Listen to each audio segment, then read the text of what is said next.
Hello everyone and welcome to my channel. Today we'll take a sneak peek into the new paid expansion of Amazon's New World, Rise of the Angry Earth. Will Rise of the Angry Earth expansion save New World?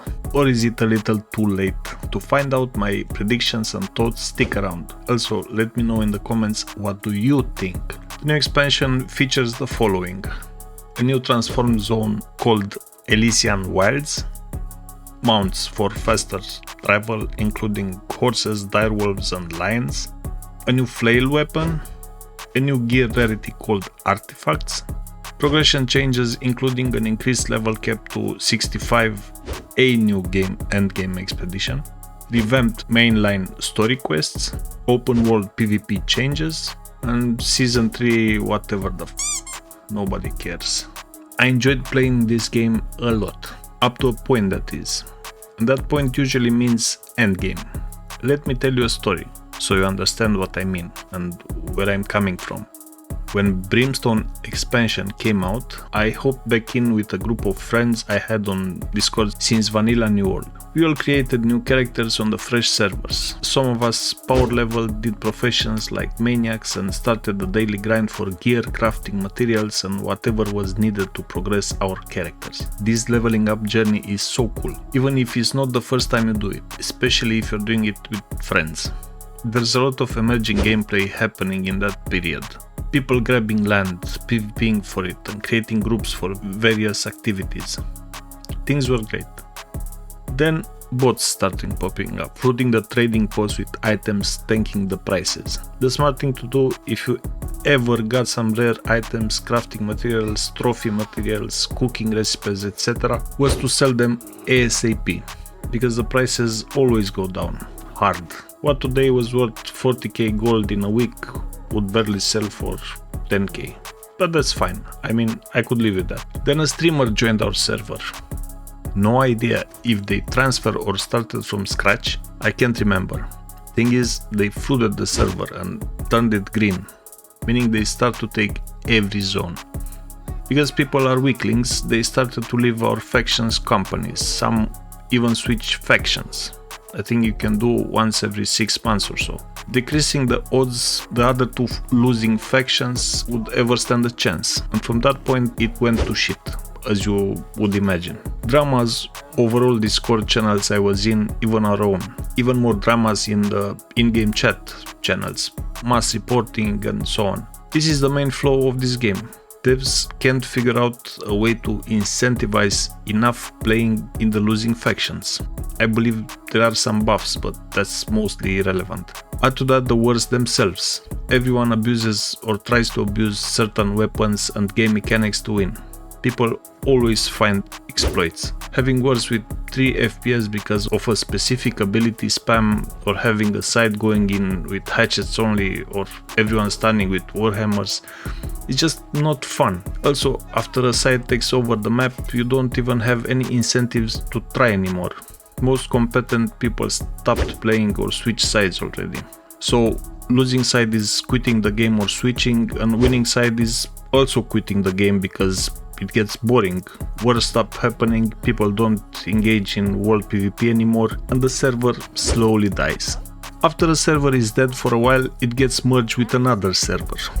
During the merging of servers, one of them will be the main one, in which virtually nothing will change except the influx of new players. The other server will be annihilated, and its characters, companies, houses, gold and items will be transferred to the main world. The transfer will not include owned territories, and the cycle repeats itself. Now, with this out of the way, let me tell you right now, I don't think the new expansion will fix any of the issues described above, sadly. Basically, there is this revamped zone nobody liked anyway. There isn't even a new area like in Brimstone Sands expansion.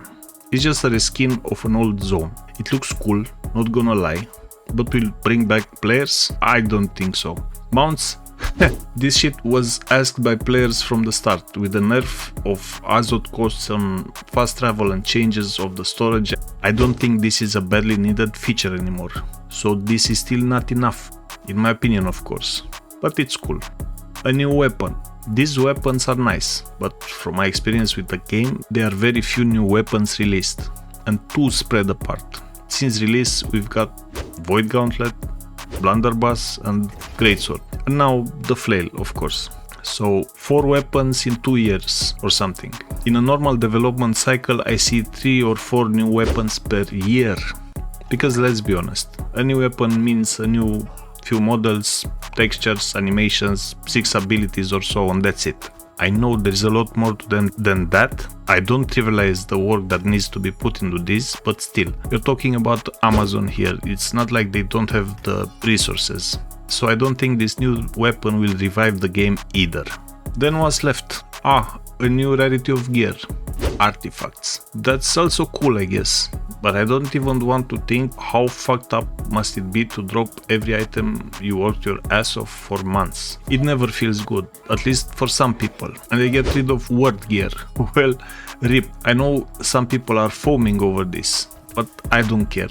I didn't like having 7 sets of gear on me anyway. And I played before we even had gear sets. Imagine the pain and the management. I don't really mind any of the itemization changes because I'll probably reroll a new character anyway, if I even touch the expansion. But this still doesn't feel enough, right? They'll also increase the level cap by 5 and the new endgame expedition. Oh my god, 1 expedition per expansion is not enough, Amazon. Come on guys, 1? Really? It's about time new world devs to add transmog into their game. Thank god, right? Well, this shit will not be free. I mean, from what I can tell, you will get some of the tokens needed from the battle pass, but other than those few tokens, you need to buy them from the in-game shop. So, yeah. Even World of Warcraft developers recognize they need to have this one feature for free. So all in all, I don't think this will resuscitate the game. We'll give it a bump for sure, like it did during Brimstone expansion, but will not go nowhere near the initial launch. I'm 100% positive about that. Because people don't tend to come back in a game that disappointed them. Amazon does way too little for this to actually work. Bugs and exploits are present in the game since release. Development cycle is Star Citizen level of long. Both games are made with CryEngine. I know Amazon's version is called Lumberyard or something stupid like that, but doesn't matter. Maybe that's the reason. We don't actually know. So if now there are peaks of 20k players, I don't even think Amazon will break the 100,000 mark. But we'll see. Again, tell me in the comments what do you think will happen. This is all I got. See ya.